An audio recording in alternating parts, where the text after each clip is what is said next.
الحمد لله رب العالمين والعاقبة للمتقين والصلاة والسلام على أشرف الأنبياء والمرسلين وعلى آله وصحبه أجمعين أما بعد درود شریف کا نظمہ پیش کیجئے صلی اللہ علی النبی الامی وآلہ صلی اللہ علیہ وسلم صلاة و سلاما علیک یا سیدی یا حبیبی یا رسول اللہ۔ قرآن شریف کے مضامین پر مشتمل اس کتاب میں سے انشاءاللہ آج مزید قرآنی مضامین آپ کے سامنے پیش کیے جائیں گے۔ بسم اللہ الرحمن الرحیم۔ نزول قرآن کے وقت یعنی قرآن شریف کے نازل ہوتے وقت جو چوپائے عام طور پر بار برداری اور سواری کے لیے استعمال ہوتے تھے، یعنی ساز و سامان کو اٹھانے کے لیے اور سواری کے طور پر استعمال کیے جاتے تھے، وہ عام طور پر 4 جانور تھے: اونٹ، گھوڑے، خچر اور گدھے، camels, horses, mules and donkeys۔ بار برداری اور سواری کے ان 4 جانوروں کا ذکر قرآن مجید میں خاص طور سے صراحتاً مذکور ہے، بلکہ ان کے علاوہ قیامت تک جتنی سواریاں اور بار برداری کے سادھن عالمی وجود میں آنے والے ہیں، اللہ تعالیٰ نے ان سب کا تذکرہ قرآن مجید میں اجمالاً بیان فرما دیا ہے۔ سبحان اللہ۔ چنانچہ سورہ نحل کی آیت مبارکہ میں اللہ تعالیٰ ارشاد فرماتا ہے: وَالْأَنْعَامَ خَلَقَهَا لَكُمْ فِيهَا دِفْءٌ وَمَنَافِعُ وَمِنْهَا تَأْكُلُونَ وَلَكُمْ فِيهَا جَمَالٌ حِينَ تُرِيحُونَ وَحِينَ تَسْرَحُونَ وَتَحْمِلُ أَثْقَالَكُمْ إِلَى بَلَدٍ لَمْ تَكُونُوا بَالِغِيهِ إِلَّا بِشِقِّ الْأَنفُسِ إِنَّ رَبَّكُمْ لَرَؤُوفٌ رَحِيمٌ والخیل والبغال والحمیر لترکبوها وزینہ ویخلق ما لا تعلمون۔ اور اللہ تعالیٰ نے تمہارے لیے چوپائے پیدا فرمائے کہ ان میں تمہارے لیے گرم لباس اور منفعتیں ہیں، اور ان میں سے کچھ کو تم کھاتے ہو، اور تمہارے لیے ان چوپایوں میں زینت کا اظہار ہے جب تم انہیں شام کو واپس لاتے ہو اور جب چرنے کو چھوڑتے ہو، اور وہ اونٹ وغیرہ تمہارے بوجھ اٹھا کر لے جاتے ہیں ایسے شہروں کی طرف کہ تم لوگ وہاں نہ پہنچتے مگر ادھ مرے ہو کر۔ بے شک تمہارا رب بہت مہربان اور رحم والا ہے۔ اور اللہ تعالیٰ نے گھوڑے اور خچر اور گدھے پیدا کیے کہ تمہاری سواری اور زینت بنے، اور وہ بہت سی ایسی سواریاں وغیرہ پیدا کرے گا جن کو تم لوگ نہیں جانتے۔ سبحان اللہ۔ تو اس آیت مبارکہ میں آخری جملہ یعنی وَيَخْلُقُ مَا لَا تَعْلَمُونَ، اللہ تعالیٰ وہ بہت ساری سواریاں پیدا فرمائے گا جن کا تمہیں علم نہیں ہے، اس میں قیامت تک عالم وجود میں آنے والی تمام بار برداری کے ذرائع اور قسم قسم کی ان مختلف سواریوں کے پیدا ہونے کا بیان ہے جو نزول قرآن کے وقت تک ایجاد نہیں ہوئی تھی، مثلا سائیکل، موٹر، ریل گاڑیاں، ٹرکیں، بحری جہاز، شپ سی، یہ بوٹ وغیرہ، ہوائی جہاز، پلین، ہیلی کاپٹر، راکٹ وغیرہ وغیرہ، کار وغیرہ، یہ ساری چیز اس میں شامل ہے۔ تمام نقل و حمل کے سامان اور سواریوں کے ذرائع سب کا اجمالاً ذکر فرما کر اللہ تعالیٰ نے اپنی قدرت کاملہ کا اظہار اور غیب کی خبر کا اعلان عام فرمایا ہے۔ ذرائع نقل و حمل اور سواریوں کے علاوہ اس آیت میں تو اس قدر عموم ہے کہ اس میں قیامت تک پیدا ہونے والی ہر چیز اور تمام کائنات عالم کا اجمالاً بیان ہے۔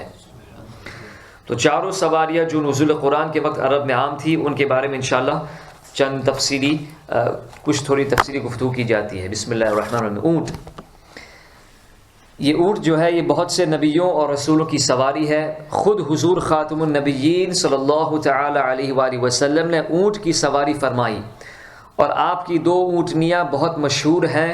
ایک کا نام ہے قصوہ، قاف صاد کے ساتھ قصوہ، اور دوسری ہے عضبہ، ضاد کے ساتھ، جس کے بارے میں روایت ہے کہ یہ کبھی دور میں کسی اونٹ سے مغلوب نہیں ہوتی تھی، بلکہ ہر دفعہ آگے ہی ہوا کرتی تھی۔ سبحان اللہ۔ مگر ایک مرتبہ ایک اعرابی کے اونٹ سے دور میں پیچھے رہ گئی تو حضرت صحابہ کرام کے دل پر بہت تکلیف ہوئی، سبحان اللہ، کہ ہمارے نبی کریم صلی اللہ علیہ وسلم کا اونٹ کیوں پیچھے رہ گیا۔ تو حضرت صحابہ کرام کو بہت شاق گزرا۔ اس موقع پر آپ صلی اللہ علیہ وسلم نے ارشاد فرمایا کہ اللہ تعالیٰ پر یہ حق ہے کہ جب وہ کسی دنیا کی چیز کو بلند فرما دیتا ہے تو اس کو پست بھی کر دیتا ہے۔ اللہ اکبر۔ مروی ہے کہ آپ کی اونٹنی عضبہ نے آپ کی وفات، آپ کی وصال شریف کے بعد غم میں نہ کچھ کھایا نہ کچھ پیا اور وفات پا گئی۔ اور بعض روایتوں میں آیا ہے کہ قیامت کے دن اسی اونٹنی پر سوار ہو کر حضرت بی بی فاطمہ رضی اللہ تعالی عنہا میدان محشر میں تشریف لائیں گی۔ سبحان اللہ۔ حیات الحیوان میں ہے کہ اونٹ کے بالوں کو جلا کر اس کی راکھ اگر بہتے ہوئے خون پر چھڑک دی جائے، اگر کسی کے بدن پہ بہتا ہوا زخم ہے جس سے خون مسلسل بہہ رہا ہے، تو اگر اونٹ کے بالوں کو جلا کر اس کو راکھ بنا کر اس بہتے ہوئے خون پر رکھ دیا جائے، چھڑک دی جائے، تو خون فوراً بند ہو جائے گا۔ اور اونٹ کی کلنی اگر کسی عاشق کی آستین میں باندھ دی جائے تو اس کا عشق زائل ہو جائے گا۔ اور اونٹ کا گوشت بہت مقوی باہ ہے۔ یہ آپ علماء سے تفسیر پوچھ سکتے ہیں کہ کیا مطلب اس کا۔ خیر، گھوڑا یعنی ہارس، سب سے پہلے گھوڑے پر حضرت اسماعیل علی نبینا علیہ السلام نے سواری فرمائی۔ سبحان اللہ۔ آپ سے پہلے یہ وحشی اور جنگلی چوپایا تھا، اسی لیے حضور اکرم صلی اللہ علیہ وسلم نے فرمایا کہ تم لوگ گھوڑے کی سواری کرو، کیونکہ یہ تمہارے باپ حضرت اسماعیل علیہ السلام کی میراث ہے۔ حضرت انس بن مالک رضی اللہ تعالی عنہ کا بیان ہے کہ حضور اکرم صلی اللہ علیہ وسلم کو بیویوں کے بعد سب سے زیادہ گھوڑا محبوب تھا، پسند تھا۔ حضرت ابن عباس رضی اللہ تعالی عنہما سے روایت ہے کہ گھوڑا میدان جنگ میں یہ تسبیح پڑھتا ہے، یعنی گھوڑے کی بھی تسبیح کیا ہے میدان جنگ میں؟ سبوح قدوس ربنا ورب الملائکۃ والروح، یعنی جو حصہ ہم تسبیح تراویح میں بھی پڑھتے ہیں۔ سبحان اللہ، یہ گھوڑے کی تسبیح ہے میدان جنگ میں۔ خود حضور اکرم صلی اللہ علیہ وسلم کے چند گھوڑے تھے جن پر آپ سواری فرمایا کرتے تھے صلی اللہ علیہ وسلم۔ منقول ہے کہ حضرت موسیٰ علیہ السلام نے حضرت خضر علیہ السلام سے دریافت فرمایا کہ کون کون سی سواریاں آپ کو پسند ہیں، تو آپ نے فرمایا کہ گھوڑا اور گدھا اور اونٹ، کیونکہ گھوڑا اولو العزم رسولوں کی سواری ہے، اور اونٹ حضرت ہود اور حضرت صالح، حضرت شعیب اور حضرت محمد صلی اللہ علیہ وسلم کی سواری ہے، اور گدھا حضرت عیسیٰ و حضرت عزیر علیہ السلام کی سواری ہے۔ اور میں کیوں نہ اس چوپائے یعنی گدھے سے محبت رکھوں جس کو مرنے کے بعد اللہ تعالیٰ نے زندہ فرمایا، جیسے حضرت عزیر علیہ السلام کے واقعے میں صاف ظاہر ہے۔ خچر جس کو میول کہا جاتا ہے، یہ بھی ایک بہت مبارک سواری ہے۔ روایت ہے کہ حضور صلی اللہ علیہ وسلم کی ملکیت میں 6 خچر تھے، ان میں سے ایک سفید رنگ کا تھا جو مقوقس یعنی جو والی مصر کا بادشاہ تھا، اس نے بطور ہدیہ گفٹ نبی کریم صلی اللہ علیہ وسلم کی خدمت مبارکہ میں پیش کیا تھا، جس کا نام دلدل تھا۔ یہ خچر کا نام تھا دلدل، یعنی جو مقوقس بادشاہ نے جب یہ خط نبی کریم صلی اللہ علیہ وسلم کا پڑھا تو اگرچہ روایتوں میں ظاہر نہیں ہے کہ اس نے اسلام قبول کیا، لیکن اس نے بطور ہدیہ سیدتنا شیرین اور سیدتنا ماریہ قبطیہ اور کچھ عطر، کچھ شہد اور یہ دلدل سواری نبی کریم صلی اللہ علیہ وسلم کی خدمت میں بطور ہدیہ یہ چیزیں اس نے بھیجی۔ اس میں یہ سواری بھی تھی جس کا نام نبی کریم صلی اللہ علیہ وسلم نے دلدل رکھا تھا۔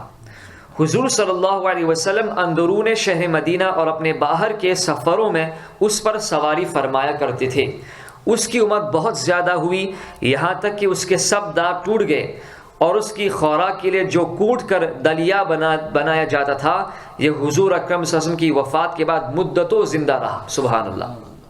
چنانچہ حضرت عثمان رضی اللہ تعالی یعنی یہ سواری جو ہے یہ دلدل حضور اکرم صلی اللہ علیہ وسلم کے وصال ظاہری کے بعد مدتوں زندہ رہا۔